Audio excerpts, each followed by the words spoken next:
इस वीडियो में हम लोग एसीट्रेटिन नाम की दवाई के बारे में बात करेंगे। तो एसीट्रेटिन जो दवाई होती है वो रेटिनॉइड ग्रुप की जो दवाइयाँ होती हैं उसी ग्रुप की ये दवाई होती है। तो रेटिनॉइड ग्रुप की दवाइयों में तमाम तरह की दवाइयाँ आती हैं, जैसे कि आइसोट्रेटिनोइन। इसी तरह लगाने वाले में काफ़ी प्रचलित दवाइयाँ हैं, जिसमें ट्रेटिनोइन और एडापिलिन का नाम आपने सुना होगा। तो ये उसी ग्रुप की दवाई है। तो ये जो दवाई है ये स्किन के डॉक्टर इसका बहुत ही ज़्यादा इस्तेमाल लाते हैं, और ये तमाम तरह के स्किन की बीमारियों में ये इस्तेमाल किया जाता है। तो इसमें जो इसका यूज सबसे पहले जिस बीमारी में आता है वो होता है सोरायसिस नाम की बीमारी में। तो सोरायसिस के बहुत सारे वैरायटी होते हैं, तो ये अधिकांश वैरायटी में ये दवाई काफ़ी ज़्यादा उपयोग में ले आई जाती है। जैसे कि पस वाला सोरायसिस, प्लाक सोरायसिस, हाथ पैर के सोरायसिस में काफ़ी ज़्यादा ये दवाई उपयोग में लाया जाता है। तो ये दवाई 25 mg से लेके 50 mg के डोज में साधारणतः दी जाती है, और बच्चों में इसका डोज जो होता है उनके वजन के हिसाब से कैलकुलेट किया जाता है, जिसमें कि डॉक्टर यूजुअली 0.2 टू 0.5 mg पर kg के डोज में देता है। ज़रूरत पड़ने पे और ज़्यादा डोज में या फिर कम डोज में भी दे सकता है। तो सोरायसिस में ये फर्स्ट लाइन जो दवाइयाँ होती हैं उनमें से ये एक दवाई होती है, मतलब महत्वपूर्ण दवाई में से ये होती है, जो कि काफ़ी ज़्यादा कारगर दवाई के तौर पर देखी गई है। इसी तरह से ये इक्थियोसिस ग्रुप के डिसऑर्डर में बहुत ज़्यादा इस्तेमाल की जाती है डॉक्टर्स के द्वारा। पामू प्लांटर कीरेटोडर्मा, जो हाथ पैर की चमड़ी बहुत सारे मरीजों की मोटी हो जाती है, बिल्कुल मोटी हो जाती है, तो उन मरीजों में भी ये दवाई काफ़ी ज़्यादा इस्तेमाल की जाती है। इसके अलावा ये मस्से में इस्तेमाल की जाती है। तमाम तरह के कैंसर के प्रिवेंशन में भी ये दवाई इस्तेमाल की जाने लगी है। मतलब कि एक ही दवाई स्किन की बहुत सारी बीमारियों में उपयोग में लाई जाती है। और ये दवाई जो है बहुत ही ओल्ड दवाई है, बहुत पुरानी दवाई है। तो इसके बारे में डॉक्टर्स को बहुत अच्छा एक्सपीरियंस हो चुका है, इसके साइड इफ़ेक्ट प्रोफाइल के बारे में काफ़ी अच्छी जानकारी हो चुकी है। तो इसके एक्सपीरियंस होने के नाते डॉक्टर इसका जो यूज़ होता है वो बहुत खुल करके करते हैं, और ये रिलेटिवली एक बहुत ही अच्छी दवाई बन के निकली है डॉक्टर साइंटिस्ट के हाथ में, जो कि काफ़ी अच्छे सेफ्टी प्रोफाइल के साथ में, मतलब बहुत ही अच्छे जो सुरक्षित दवाइयों के ग्रुप में इसको रखा जाता है। तो इस दवाई के साइड इफ़ेक्ट के बारे में हम लोग बात कर लेते हैं।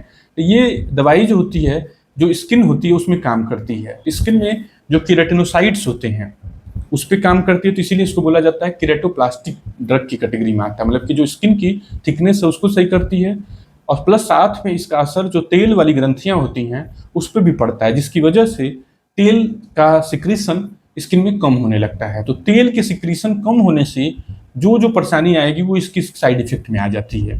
तो मतलब कि जैसे ड्राई स्किन, इसका प्राइमरी प्रथम जो बहुत इंपॉर्टेंट साइड इफेक्ट होता है वो ड्राई स्किन होता है। तो ड्राइनेस जो होती है पूरे बॉडी में पैदा कर सकता है। तो जैसे कि आंख में ड्राइनेस पैदा किया तो हल्की सी ड्राई आंख की स्किन हो जाएगी, जिसको जीरोप्थैल्मिया बोला जाता है।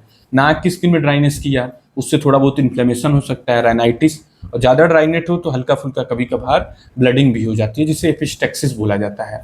इसी तरह से मुंह का ड्राई होना भी बड़ा सामान्य फीचर में से होता है। किलाइटिस, होंठ का सूखना बहुत ही सामान्य है। होंठ का सूख जाना, फटना, क्रैक होना बहुत ही सामान्य साइड इफेक्ट है। इसी तरह से पूरी स्किन ड्राई हो जाना, हथेली तलवे की स्किन जो है छिलके की तरह उतरना, पतले पतले भूसे जैसे छिलके बन के या कभी कभी मोटे छिलके के तौर पर भी उतरना। तो ये सारे जो सिक्वल हैं ये सब ड्राइनेस के ही पार्ट हैं एक तरह से। तो ये जो जितने भी साइड इफेक्ट होते हैं, ये साइड इफेक्ट की वजह से दवाई डॉक्टर कभी भी बंद नहीं करता है, क्योंकि इसको माइनर साइड इफेक्ट में गिना जाता है। तो इससे आपको बिल्कुल भी घबराना नहीं है, टेंशन नहीं लेना है कि ये कैसी दवाई है। दूसरी इंपॉर्टेंट चीज़ ये होती है कि इस साइड इफेक्ट से व्यक्ति का जो बॉडी होता है वो अधिकांश मरीजों में थोड़े दिन में अडेप्ट कर जाता है। जैसे जो किलाइटिस वाली प्रॉब्लम है, होठ वाली, या जो दूसरे ड्राइनेस वाली प्रॉब्लम है, थोड़े दिनों में बॉडी खुद ब खुद एडजस्ट कर लेती है।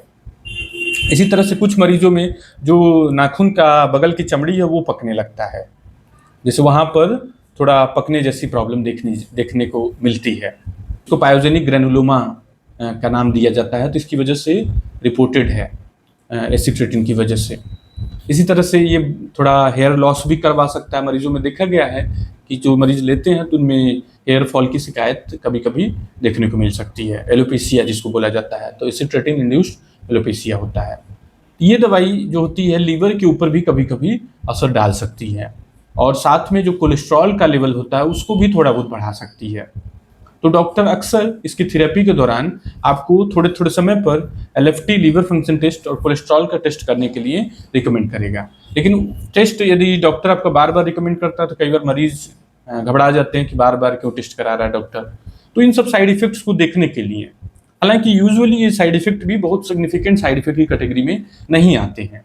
कुछ मरीजों में हो सकता है कि बड़ा सिग्निफिकेंट चेंज हो, लेकिन अधिकांश मरीजों में कोई इतना सिग्निफिकेंट चेंज नहीं होता है कि इस दवाई को बंद करे डॉक्टर।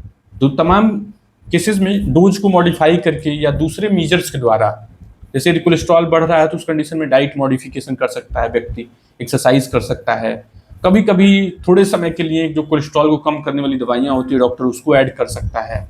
इसी तरह लीवर को करेक्ट करने वाली कुछ दवाइयाँ ऐड कर सकता है, डाइटरी मॉडिफिकेशन कर सकता है। तो इसको बहुत खतरनाक साइड इफेक्ट के तौर पर नहीं देखा जाता है। हालांकि कुछ केसेस में प्रॉब्लमेटिक सिचुएशन हो सकती है, लेकिन वो केसेस बहुत ही कम होते हैं, बहुत ही थोड़े मात्रा में होते हैं। इसी तरह से इस दवाई का हड्डियों के ऊपर भी असर देखा गया है। तो हड्डियों में जो जोड़ में दर्द भी देखा गया है कुछ मरीजों में। एक बड़ी स्पेसिफिक सी प्रॉब्लम होती है जिसमें ये जो आपकी रीढ़ की हड्डियां हैं, उनमें भी देखा गया है कुछ मरीजों में प्रॉब्लम होते हुए, जिसको स्पाइनल हाइपरस्टोसिस बोला जाता है। तो वो भी कुछ मरीजों में, तो जैसे यदि डॉक्टर आपका पूछता है थेरेपी देते समय कि आपके हड्डियों में कोई दर्द उर्द किसी दिक्कत तो नहीं आती है, पेन इस तरह की शिकायत तो नहीं आती है, तो यदि ऐसा कुछ होता है तो डॉक्टर इस दवाई को बंद करने की कोशिश करता है। इस परेशानी में कुछ टेस्ट का भी मदद ले लेता है, जैसे एक्सरे, उसको कंफर्म करने के लिए, और फिर उसको दवाई को बंद कर देता है इस प्रॉब्लम में। कभी कभी ऐसा देखा गया है कि कैल्सिफिकेशन होने लगता है डिस्क में, तो जो रीढ़ की हड्डियाँ वो सख्त होने लगती हैं। लेकिन ये साइड इफेक्ट भी बहुत सामान्य साइड इफेक्ट नहीं है। हालांकि लिटरेचर में तो ठीक ठाक मात्रा में बताया गया है ये साइड इफेक्ट लंबे समय के यूज के बाद में, लेकिन क्लिनिकल प्रैक्टिस में उतना कॉमन इसको नहीं देखा जाता है।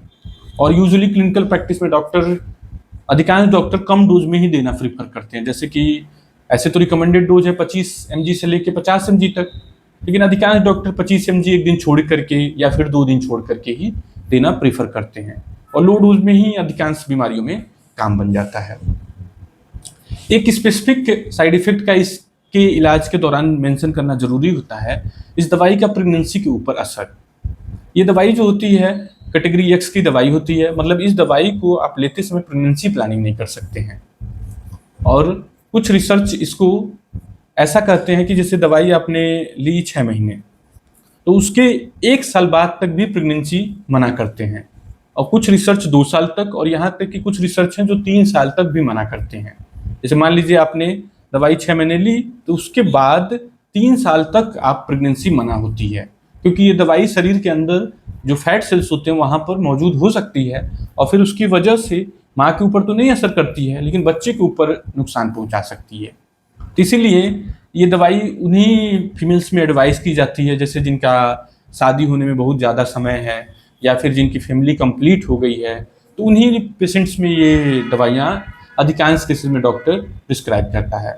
अब जैसे कोई मैरिड लेडी है जिसकी फैमिली नहीं कंप्लीट है, तो उस कंडीशन में डॉक्टर कॉन्ट्रासेप्टिव के साथ एडवाइस करेगा, और पेशेंट को मना कर देता है कि आपको कुछ गाइडलाइंस तो 1 साल ही बोलती हैं, कुछ 2 साल 3 साल भी कुछ गाइडलाइंस बोलती हैं, तो मिनिमम 1 साल के लिए तो सभी डॉक्टर मना कर देते हैं कि 1 साल के नीचे तो बिल्कुल अलाउड नहीं होता है। दूसरी चीज कि ये दवाई को लेते समय आप एल्कोहल नहीं कंज्यूम कर सकते हैं, विशेष करके फीमेल पेशेंट के लिए मना होता है, क्योंकि अल्कोहल कंज्यूम करने पे ये दवाई बॉडी के अंदर ज़्यादा समय तक रहती है। इसी तरह से कुछ दवाइयों के साथ इस दवाई को लेने से मना किया जाता है, जिसमें कि विशेष करके टेट्रासाइक्लिन ग्रुप की दवाइयाँ आती हैं, और जो ओरल कॉन्ट्रासेप्टिव पिल्स हैं तो उसमें जो प्रोजेस्टिन पिल्स होती हैं उनको भी डॉक्टर मना करता है कि इसके साथ में न लें। तो जो टेट्रासाइक्लिन ग्रुप की एंटीबायोटिक्स हैं तो उसमें डॉक्सीसाइक्लिन, मिनोसाइक्लिन काफ़ी ज़्यादा पॉपुलर है। तो देखा गया कि मस्तिष्क के अंदर प्रेशर बढ़ जाता है, इंट्राक्रैनियल हाइपरटेंशन उसको बोला जाता है, तो वो चीज़ देखा गया है कुछ मरीजों में। इस वजह से डॉक्टर आपके दवाइयों की हिस्ट्री लेगा कि आप कौन कौन सी और दवाइयाँ ले रहे हैं, और अपनी जो दवाइयाँ देगा उसमें भी ये ध्यान देता है कि ये दवाइयाँ साथ में न चलें। तो निष्कर्ष के तौर पर बड़ी ही अच्छी दवाई हाथ में है डॉक्टर्स के, बहुत सारे मरीजों को बहुत ज़्यादा हेल्प करती है, विशेष करके psoriasis, palmoplantar keratoderma, ichthyosis warts, तमाम तरह के कैंसर के प्रिवेंशन में। तो इसका उपयोग तो डॉक्टर 20, 30, 40 प्रकार की बीमारियों में करते हैं। एक ही दवाई बहुत सारी बीमारियों में उपयोग में लाई जाती है और बहुत ज़्यादा सक्सेसफुल रोल के तौर पर देखी गई है। बहुत ज़्यादा मरीजों को इन बीमारियों में फ़ायदा मिलता है इस दवाई से। और जो रही बात साइड इफ़ेक्ट की, तो साइड इफ़ेक्ट मैक्सिमम जो साइड इफ़ेक्ट हैं माइनर साइड इफ़ेक्ट हैं, सिंपल साइड इफ़ेक्ट हैं और उसके लिए बहुत ज़्यादा कोई प्रॉब्लम वाली सिचुएशन नहीं होती है। जैसे ड्राइनेस है तो मॉइस्चराइजिंग क्रीम लगा लिया, वैसलीन लगा लिया, नारियल का तेल लगा लिया, उसी से हैंडल हो जाती है। कुछ साइड इफेक्ट है जिसको डॉक्टर खुद ब्लड टेस्ट करके मॉनिटर करता रहता है, जैसे लीवर के ऊपर असर पड़ रहा है या फिर कोलेस्ट्रॉल के ऊपर असर पड़ रहा है। और सामान्य परिस्थितियों में कुछ तेज साइड इफेक्ट भी देखे गए हैं, जैसे हड्डी के ऊपर असर पड़ना, जो रीढ़ की हड्डियां हैं उसके ऊपर असर पड़ना। तो उस कंडीशन में डॉक्टर इस दवाई को बदल करके आपको दूसरी दवाइयां दे देता है। तो यदि प्रॉपरली यूज किया जाए तो एक बहुत ही अच्छी दवाई है और मैं निष्कर्ष के तौर पे ये बोल सकते हैं कि बहुत कम साइड इफेक्ट के साथ में ये दवाई डॉक्टर्स के पास है। Thank you.